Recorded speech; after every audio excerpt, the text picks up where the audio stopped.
When inflation was high in the 1970s, the Federal Reserve took dramatic measures to bring it down. Regardless of the economic implications, and Charlie Munger sees parallels between then and the current market situation. Munger stated it's motivated by jealousy. Earlier this year at the annual meeting of the newspaper company where he serves as a director, the Daily Journal, Forbes estimates the 98-year-old wealth to be $2.2 billion. He also stated that envy is common and easy to feel. After the 1970s, when the government was paying 15% on its bonds, Volcker raised the prime rate to 20%, causing a catastrophic economic collapse. For a long time, it frustrated and harmed a lot of people. Therefore, it is my deepest wish that we never have to go back. It seems strange that Volcker was able to do it without political intervention, but in retrospect, I can see that it was the correct course of action. If I had to guess, I'd say that the politicians today wouldn't put up with another Volcker who was as brutal on the economy as the original. Because of this, I believe the new concerns will be different from the present ones. You would wish, despite the impending doom, that the next recession were more like Volcker's. It's possible that the challenges we confront will dwarf those that Volcker had to overcome, in addition to being more difficult to fix, said Munger. To Munger, it's not obvious that the Federal Reserve will be given the leeway to make the long-term monetary policy reforms that are needed to bring inflation down.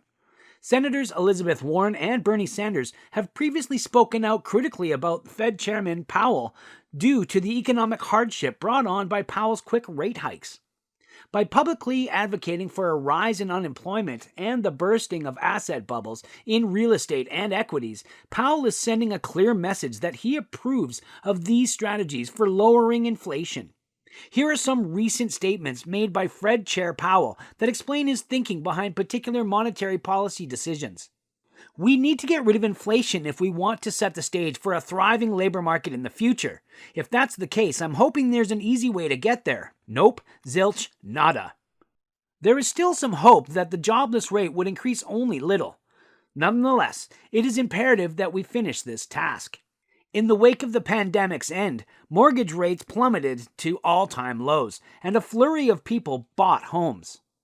The fear of contracting the virus prompted them to seek out a move to the suburbs. That is to say, you unquestionably had a housing bubble, as indicated by soaring prices. That phase has gone, and now supply and demand in the housing market have a better chance of settling into a more stable equilibrium. He made these remarks in August of 2022 at the Jackson Hole Symposium, noting that although higher interest rates, slower GDP, and a weaker labor market would reduce inflation, they would have a detrimental effect on individuals and businesses. This is the cost of lowering inflation. However, things would be in an even more severe state if prices were allowed to fall. Will there be a recession in 2023? Although the United States' gross domestic product shrank for 2 consecutive quarters in 2022, things turned around by the year's end. The booming energy export industry is largely to blame for this. The United States is certain to enter a recession in 2023, regardless of whether or not academics and the government believe that one has already occurred or is now underway. When the unemployment rate rises, the income and sales of businesses fall. The interest rates and bond yields rise. We have a recession. Consumers' reduced willingness to spend money on non-essentials forces firms to hike prices, which in turn prompts consumers to put off purchases of food, clothing, and shelter. Payroll supplies and utilities are all on the rise, cutting into profits. As a result, there are very few resources available for investments like new machinery and enhancing existing structures.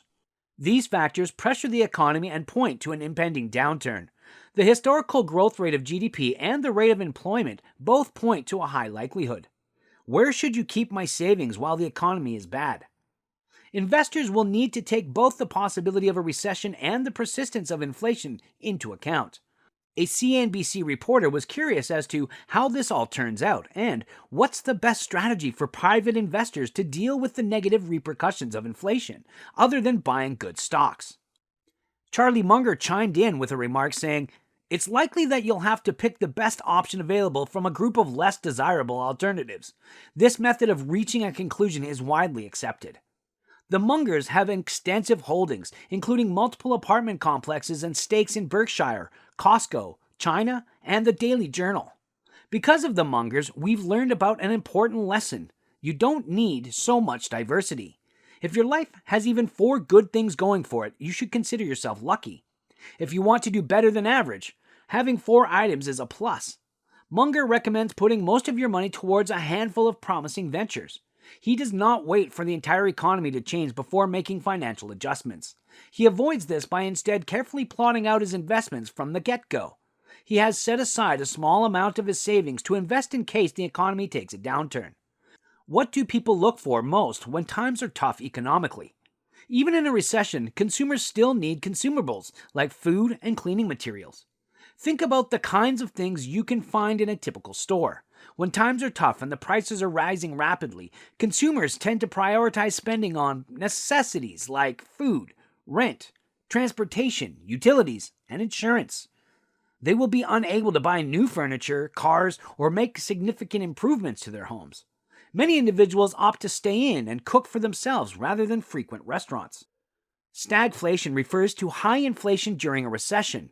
It is a far bigger deal than the other problem, a triple whammy for any economy: high unemployment, high inflation, and low demand.